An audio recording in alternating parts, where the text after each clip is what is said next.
Hello everyone, and welcome here live broadcast from the Major TV studio. Today we have a very special guest, the Maestro Emanuele Stracchi, who explain us the Ars Canonica with an amazing crash course on it. Hello Emanuele. Hello Alida. It's an honor for me to stay here talking about canonic counterpoint. And I will explain the term canon. Canon is a familiar one for modern musician.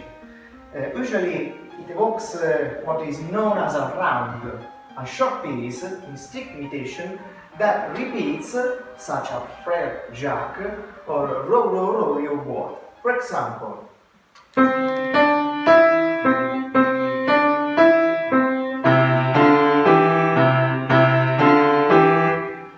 and so on. This example is a canon at the octave, and a distinction is sometimes made between two canons in which the imitation is carried out consistently, and canonic imitation in which the imitation may be dropped after each voice has stated the initial material, as in the stretto sections of some fugues, for example. We have two important aspects in a canon. The first voice, the leader, the Latin term is dux, for example. It's the leader.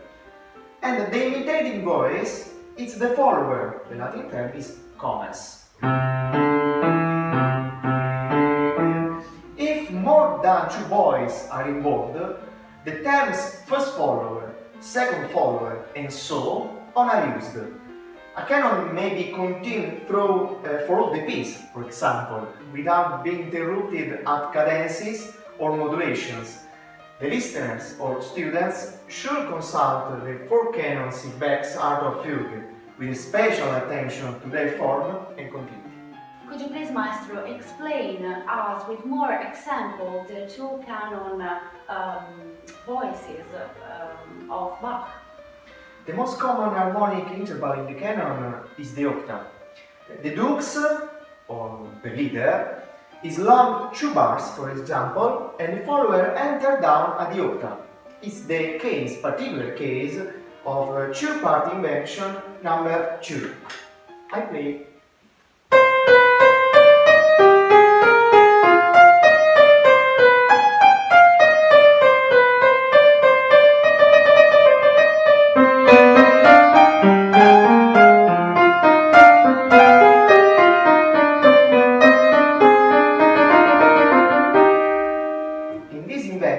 Bach breaks the canon 3-4 times and inserts new canons.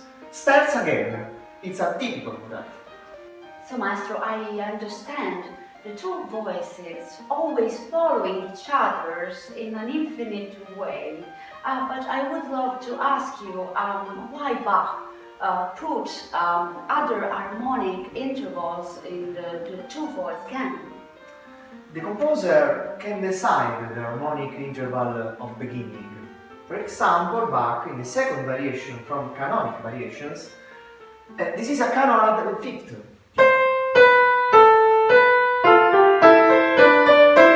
This is the fifth.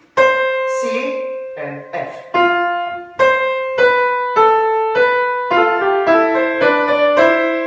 Usually, it's the harmonic structure is decided first. Like a planning. Another example, Bach in the 27 variation from Goldberg variations, put a canon at the second.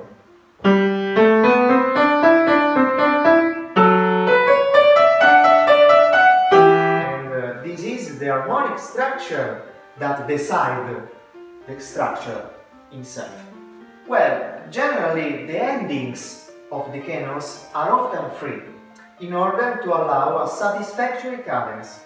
For example, the second, the third, and the first. Subdominant, dominant, and tonic. It's a perfect cadence. In the second invention,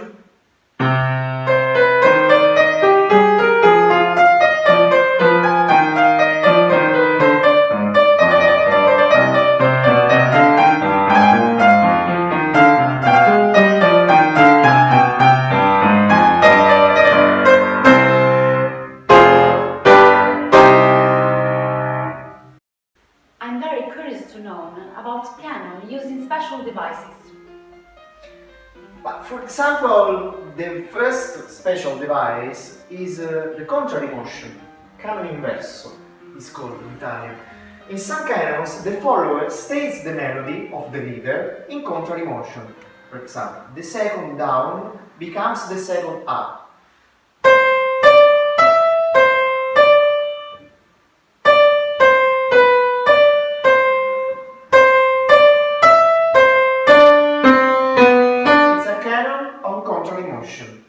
This is a typically canon inverso, and the architecture is based on the concept of nota perno, a turning point. In fact, the relationships between two voices varies from various points of departure. In Bach, fugue number 6 from Well-Tempered Clavier.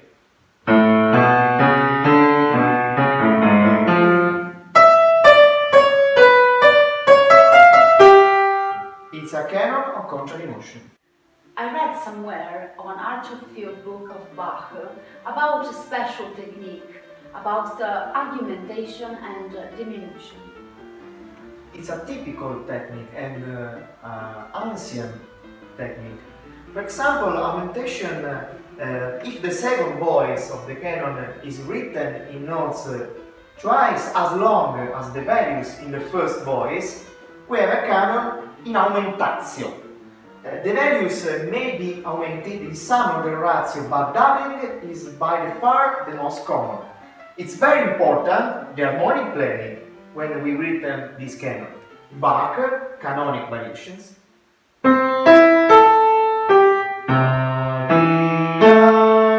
octave and the quarter. Well, the diminution, the Latin term is diminutio. There is a lot of problem. In fact, the second voice in values half as long as the leader. The time interval, instead of growing longer, gets rapidly shorter. This is a temporal problem. Bach, from the Art of Fugue.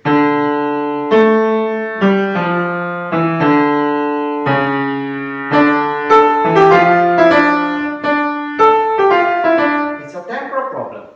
One of the most interesting special devices in canon is the crab canon. Crab canon is a particular canon, and the melody in a crab canon is written for backwards and forwards playing. It's a particular canon. This canon's process, composition, is like a Mobius strip.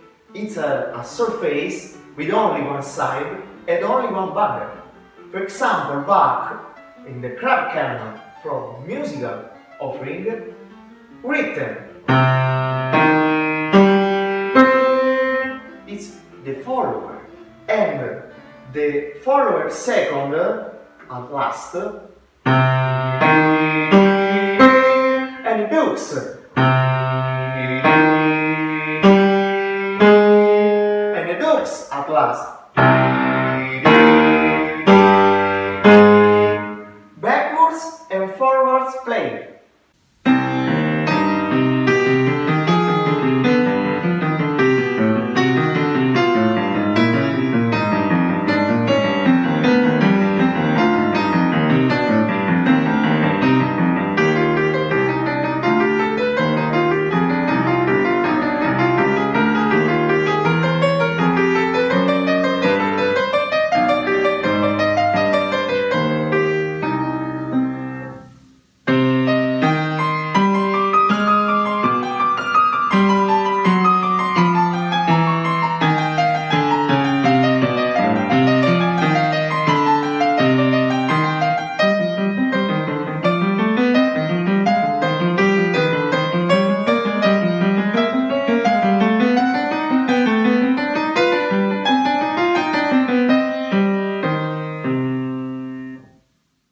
Maestro, please tell us more secrets about the canon.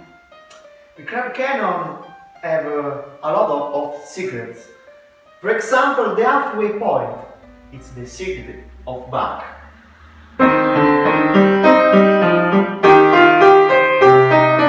The same notes, the same pitches, And another secret is the long chromatism.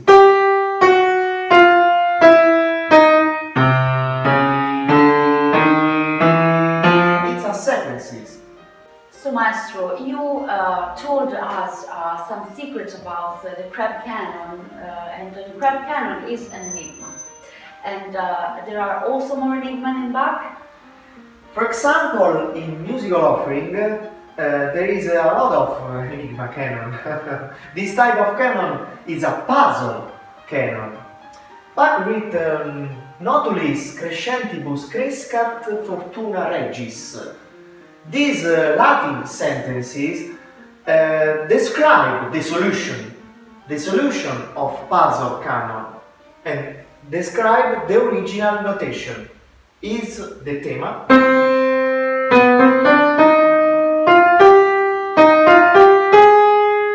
and the solution is a secret described in these terms, in these Latin terms. In 1974, there were an important discovery. Some scientists discovered a score of the Goldberg variation by Bach. Accompanying the manuscript in Bach's hand, there was attached a single page with 14 canons on the first note of the Goldberg ground.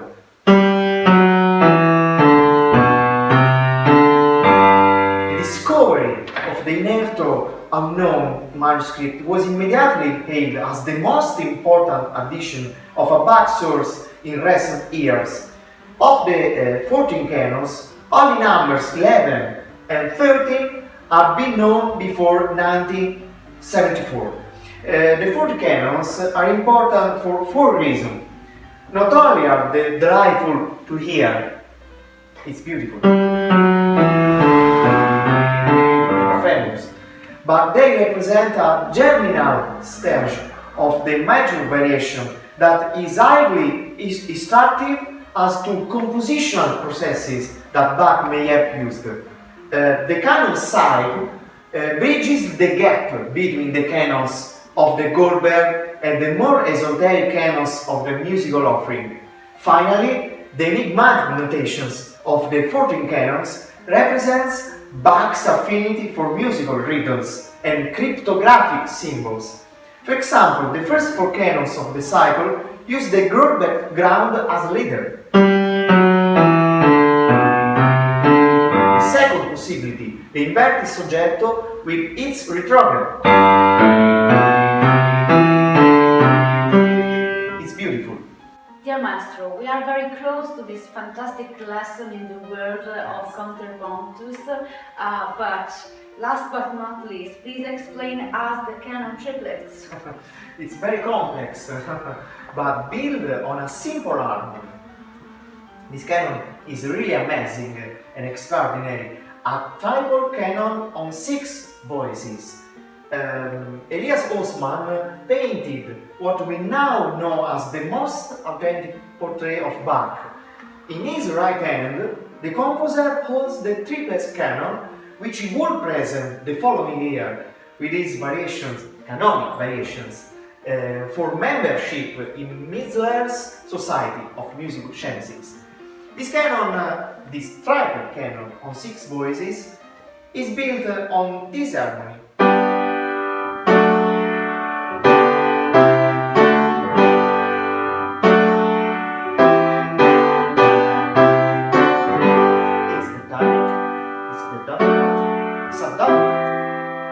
Simple harmony. For example, the ground is the same of Goldberg variations. First canon. Second canon.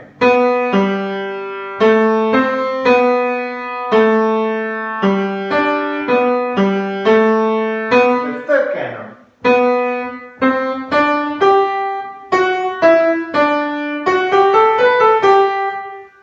Thanks a lot, Maestro Stracchi, for this wonderful crash course on Bach, counterpoint, and it was a pleasure to have you here. Thanks, Alida. Thanks of all. Thanks. So guys, stay tuned on the Major TV for the fantastic lesson of Maestro Emanuele Stracchi, for the news and updates on our classical musician. Leave us a comment below and see you next time from the Major TV studio. Bye! Bye.